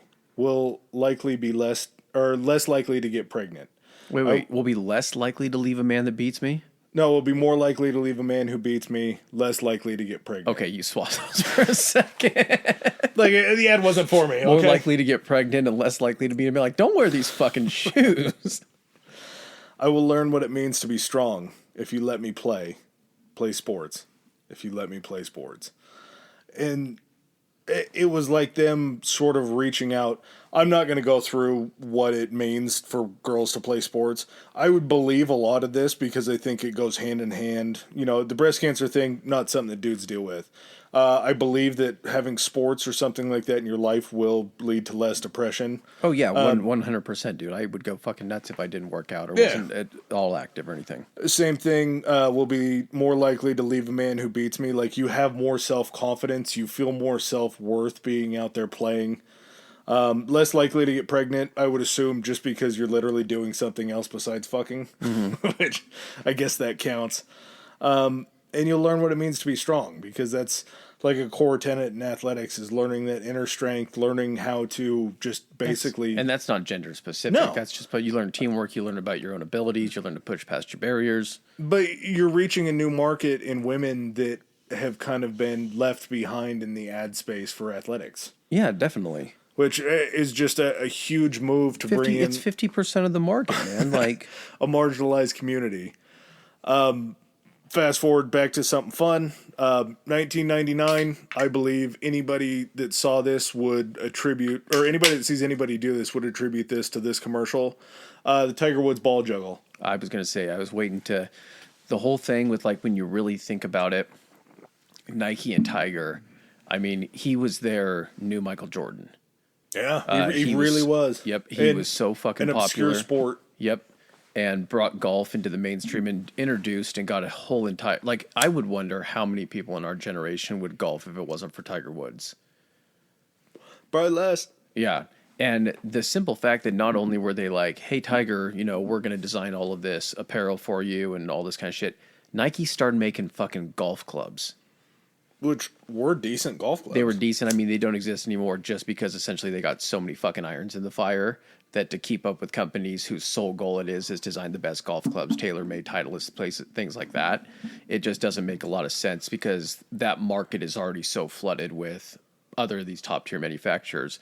But I still like finding a Nike fucking golf ball.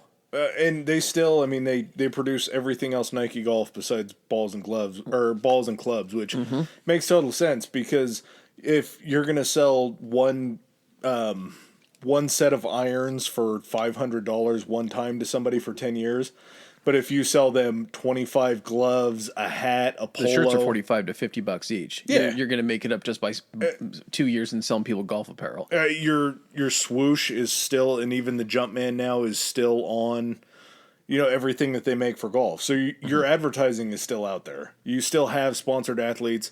They've moved real heavy into golf shoes, kind of like you were talking about. They've turned Air Max 90s into golf shoes. Jordan has... I believe 6 different retro models that are golf cleats. They have the Tour Elites, which are just incredible looking golf shoes. Who are some of the Nike-sponsored golfers right now? Harold, well, they've taken a little bit of a hit in America. Rory is still staying strong with them. He's a Nike guy. Tiger, yes. Harold Varner plays for the Saudis now. He was a big Jordan guy. He was like the first Jordan guy on tour. Justin Thomas wears Air Max 90s. The big one that hurt was Brooks. Brooks was a major player for Nike, and him going over to Live has sort of...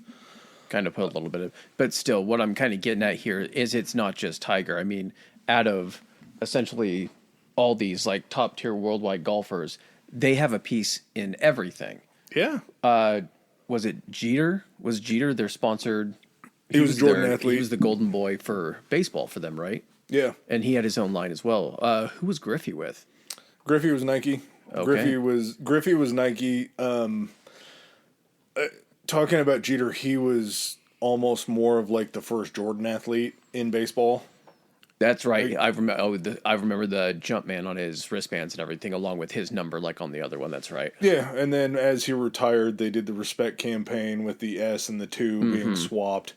As a Red Sox fan, it makes me fucking sick to talk about Jeter, but he's like the only Yankee that I ever respected. Yeah. Mostly it's because he had the jump man on him that made me feel a little bit something. That and his hit list is fucking... It's fucking legendary. Yeah. Top unquestioned. Something I know a lot less about, but 2010, Cristiano Ronaldo, right, the future, I think was more of an international commercial. It was geared towards Nike Soccer, which Nike Soccer, I think, is probably still lower in the market share under Puma and Adidas. It's because they have such an international... Two foreign companies. They're so far entrenched internationally. Plus, man, when you get into like what they consider their uniforms, kits, what they call soccer uniforms and their stuff, their kits, they're more interested. I'm sure there might be some that are Nike. I know there's some US based teams like in the MLS that are Nike sponsored, but international, you have like legit soccer specific companies that are sponsoring these teams. And sometimes it's not even like, as far as like, you can't even tell who made the uniform because there's so many fucking sponsors and ads on their fucking everywhere on them. Yeah. But bagging a guy like Cristiano Ronaldo to wear your cleats or to wear your 2010, that was before Messi, I think. Or that was when Cristiano Ronaldo was essentially the best soccer player and the most widely recognized soccer player in the world. And so I mean but at this point, man, Nike is so big and so established that it's like we can really have anyone we want.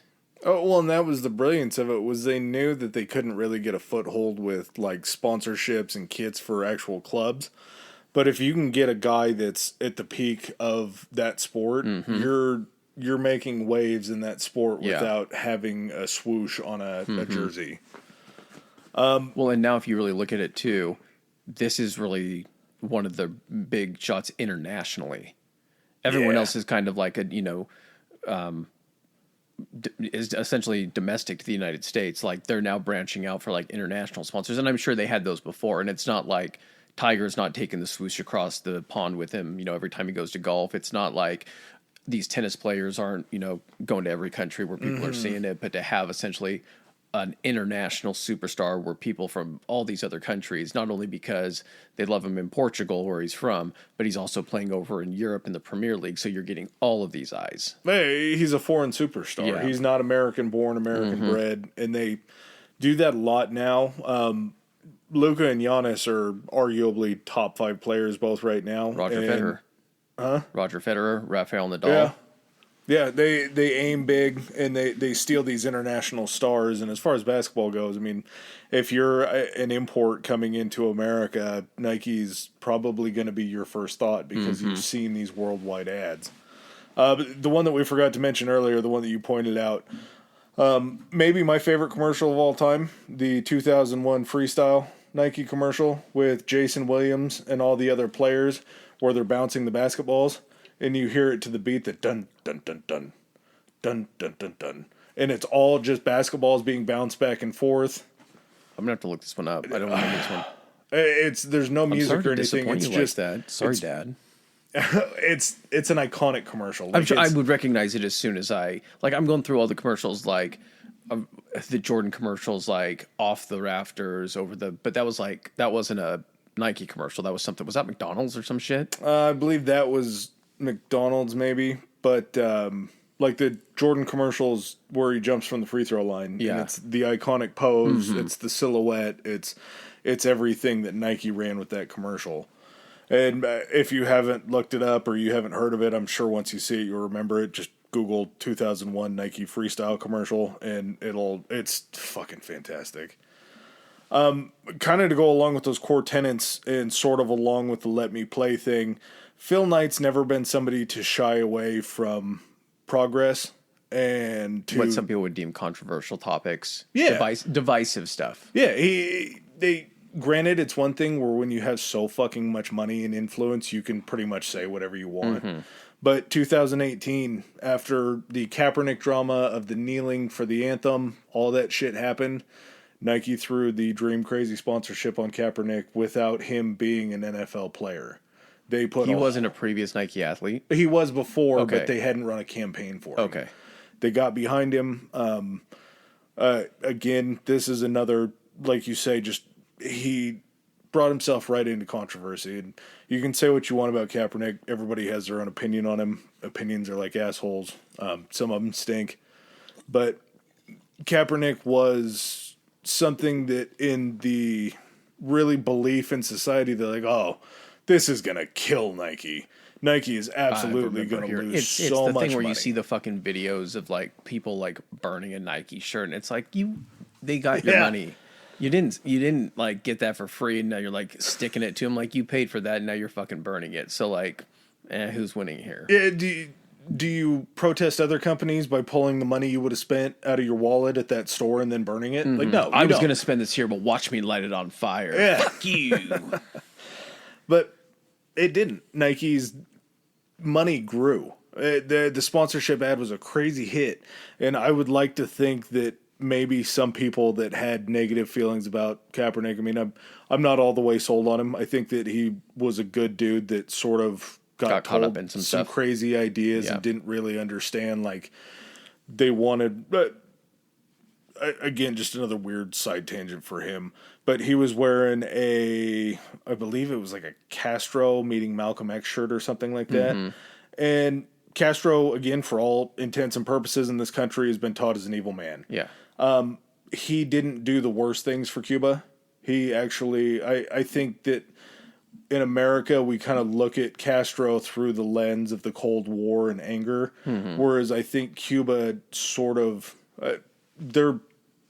some people live in poverty. Like their human rights record is not good. But he also brought in a few different things that we don't do in this country as far as socialist things, where he would adopt schools for everybody. There was like education that was taught. There was free healthcare and all that stuff that is like a bugaboo in America. So he was looked at poorly.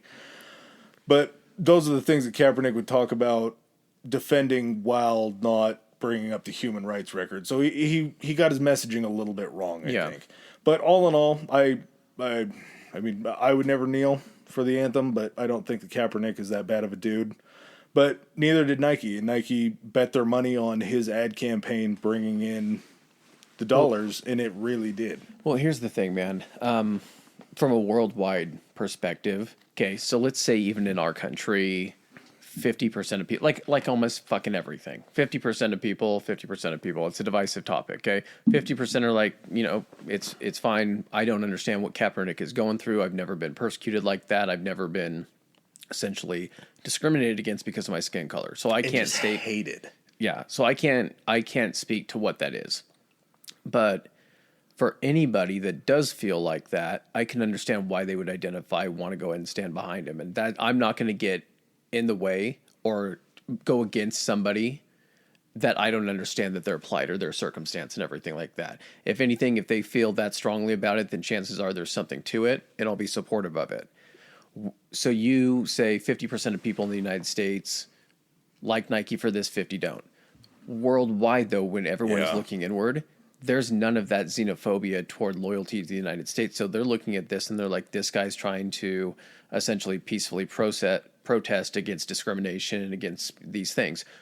People worldwide are going to look at that and be like, I like what this guy stands for. So while it may not have been the greatest thing for Nike domestically, worldwide, that's just going to go and get them attention for essentially being a supporter of human rights. Yeah, I didn't even think about that till you were putting it together, but the flag and the national anthem in our country means something vastly different than I think it does around the world. Mm-hmm. And whether that's for good or bad can be argued all day long, but I think you're 100% right. Internationally, it raised the eye of Nike to more people.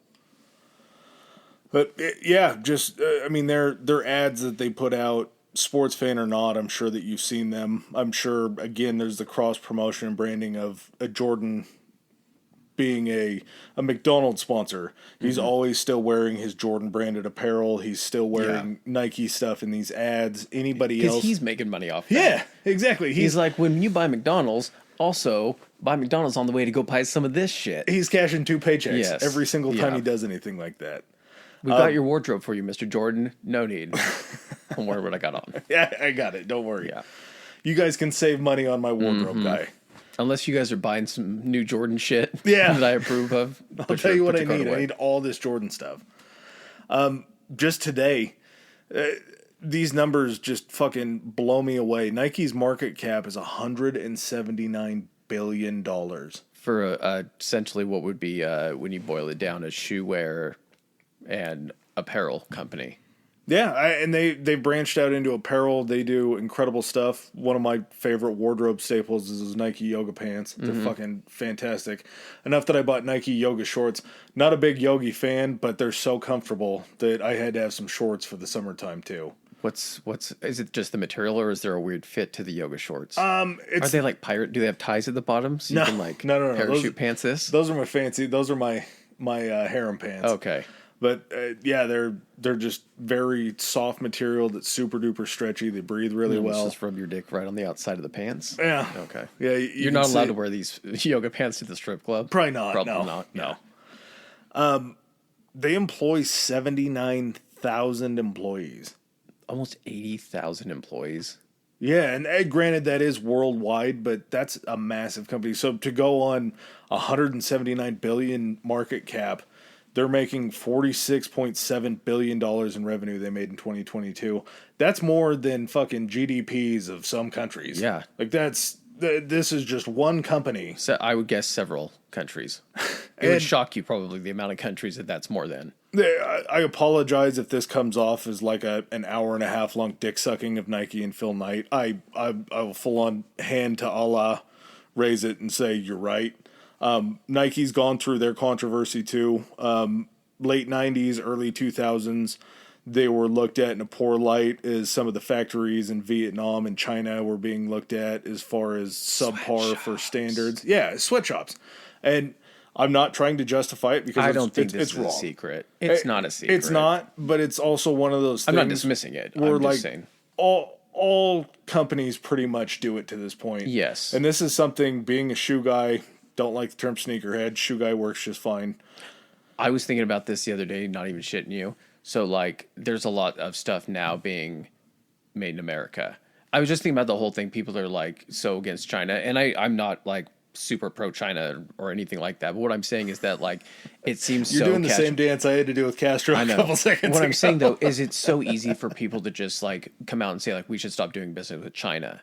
And, like, that's just a very, like, ignorant thing to say because at the same time, I could probably go to that person's house and 3/4 of the stuff was made in China or everything, and be like, no, like what would you do? Well, I'd get made in America stuff. I'm like, then you're not going to buy made in America stuff because it's more expensive than the Chinese stuff because we have to pay people more. Why do you think stuff is so cheap from China? It's because they're not paying their people very much. Yeah, like you want to complain about like low-paying jobs here and everything. Well, you're paying to pay those people that you think should earn a livable wage. So if you're going to buy American or made in the USA, you do have to fucking pay more. So have it one or the other. Don't own a bunch of Chinese shit and say we shouldn't do business with them. Yeah, dude.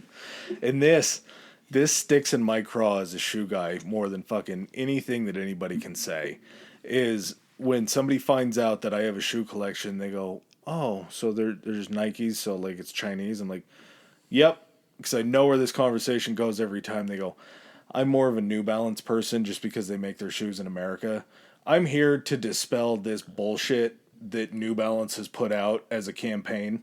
Less than a third of the products that New Balance makes are made in America, and most of those are all between $200 and $400 for their shoes, because the only thing that they assemble in America, because all the products are brought from overseas to make these shoes, are like super high end running shoes. Yeah. And if you're going to say made in America and they're going to be $400, that's what you face when you want to bring all these jobs back to America. Because, like you just said, a living wage in America that we believe everybody should be paid is going to make the price of that shoe go up immensely. Yeah. And I'm not saying that shoes aren't made for the cheap in China, because they are. And they could probably be made still sort of cost effectively here. But you're going to be paying more for something that people, on average, don't enjoy paying a lot of money for. Yeah. Which to me is fucking crazy that New Balance puts that dirty media out there saying that they make their shit in America. Listen, every company is going to have some dirty shit locked away in a chest, and that just this is what it is with any company that makes a product and wants to make it cheap and wants to, maximize their profits. They're going to look for essentially the place where it's going to cost the cheapest to make it and do everything, and that's what they're going to do. So it's unfortunate. It's not surprising. Just for everybody out there, if you're wearing a pair of New Balances and they're around $100 or less, you're wearing Chinese shoes. So they made 128. They make 128 million in profits a day. Not like that's how much shit they sell a day worldwide. Okay. So their total sales. So their merchandise sales are 128 million. Okay. 128 million per day around the world is what they do. And of that chunk, Jordan gets paid out in 2022. He made $256 million. So out of the 46.7 billion in revenue, 256 million of that went to Jordan. Yeah.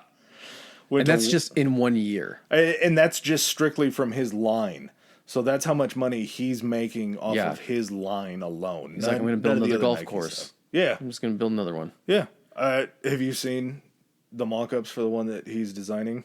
I saw his actual. I've seen. His first course where he has fucking drones fly stuff out to you. Yes. Yeah, you order something on a tablet in your cart, and then a fucking drone flies it out to you, and you can fucking order chicken wings or fucking beer, whatever. Yeah, just incredible. 250 Nike stores in the U.S. There's over 1,000 worldwide, and this last number is just. For me, it's amazing thinking about where we are today, because back then there were there were Keds, there were tiny shoe companies that had just a minor slice, but it was like Adidas. Later on, it was Reebok that came into the game, and then there was Converse, and then there was Nike. There were the big four basically of what they could have, and their market share was so minuscule. Nowadays, you have Under Armour, you have all the companies that are coming over from China, you have Li Ning, Peak, I believe, is another one. Reebok is still somehow around, even though they were finally purchased by Adidas eventually. I think that they were let free. Nike bought Converse, so that's just another eating of the market. Adidas is still a big player, but there are still other kind of niche shoes. K-Swiss, I think, is still around. But you have Asics for the running brands. You have just a million Sauconys, just everything. New Balance is out there. You have everything. And of that sports and athletic wear and shoe market, Nike takes up 38.2% of the market share. It's almost 40%. Yeah, so with that much more competition, they're still holding on to that much of the market share. And it only grows. They only spend so much. Their tech budget for all the shit that they make is more than double the next competition money that they spend in research and development. They actually have a Nike lab now where they're just testing new shit. Oh. So this is a lot of Nike to suck in. To me, it's just an incredible story, not only of Phil Knight, who just started out as a track athlete with a dream. The thing that's crazy about it, and I'm just kind of the market share that they got, the numbers, the profit, all that kind of stuff. They really only started as Nike in like the 70s. Yep. Like early 70s. So in 50 years, they've not just like got their foot in the door in the shoe market and everything like that, but they literally own it's their market, and everyone else is just kind of keep their piece and fight for scraps. That's fucking nuts, man. Yeah, I don't know where it's all going to go in the future. You're a healthy contributor to that market share, yeah, my friend. That I am. I haven't paid for shipping from anything that I've ordered off of Nike in over a decade for sure. Oh, they give you free shipping. Yeah, yeah. When you're a stupid spender, they tend to. Do they have a level for what you are, like platinum, gold? Like, what would they consider you? Are you like a what do they put swooshes like a general on your arm or something like that, like different ranks? A 3 swoosh general. Sweet, yeah. The closest I've ever come, and this kind of plays into just the wrap up of why I feel the way that I do about Nike. But when you walk into a Nike store now, they'll ask if you're a Nike member or whatever. And I had the Nike, it shows like member sense on the thing. And every time I pull it out to have them scan the QR code on my phone, they see the member. And I've audibly heard people go, "Oh, you've been doing this for a while, huh?" So what's your members? It is. I haven't even looked. Are we talking like since the inception of the member program? Pretty much. Oh, really? Since the inception of them being able to track that app. Information. Yeah. So Nike Pass, February 2013. So 10 years. And that's, like I say, just from the Nike app and everything like that. But Nike, for me growing up, was like it was a destination spot. Like on vacation, when we would go to basketball tournaments, they had these things, and they're just called like Nike stores now, but they were called Nike Towns back in the day. And it was... I remember the one in Seattle. All the major cities of just everything around as far as... The Nike Town in Seattle is nuts. It's like 3 stories.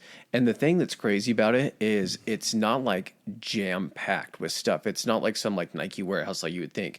It's like all the like newest shit and then some of like the crazy retro stuff that they have. But it's fucking nuts. It's almost more of like... It's almost cooler from like an architectural standpoint about how they have everything, except like the fucking the goddamn shoe elevator. Yep.